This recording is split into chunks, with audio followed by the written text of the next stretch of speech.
Hello everyone, Scotty here. I don't have a lot to do today, so I thought I would answer another fan question on video. This question regards a prescription medication called Lyrica. Now, I must advise you that I am not a doctor, however, I do take Lyrica and have studied it quite extensively. This question comes from Vicki. Vicki says, Scotty, I am autistic with a 19-year-old son who is also autistic. In addition to the autism, my son has a bucket load of comorbidities. His most debilitating is that his brain sends signals to all the nerves in his body that they are under acute attack. I was able to convince his psychiatrist to prescribe nortriptyline. Though an antidepressant, it also tends to neutralize pain signals from the brain. However, I am even more interested in Lyrica and its effect on both nerve pain and anxiety. Do you think this might be a good medication for my son? Thanks, Vicki. Aspie Grandma.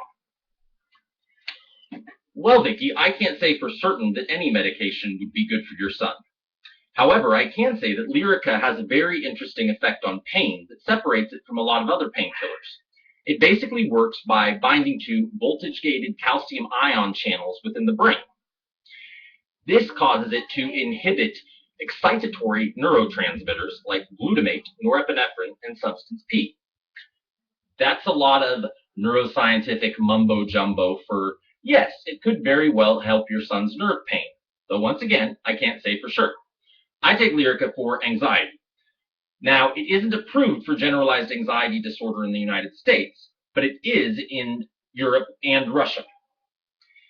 Now, Lyrica is a medication which you may build a tolerance to after taking it for a certain amount of time.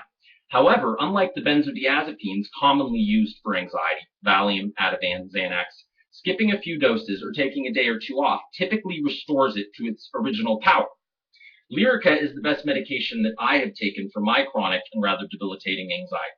However, once again, this doesn't necessarily mean it will work for your son. Anyway, I hope I've answered your question. Thank you, Vicki, and thank you to everyone who watched. Love you guys.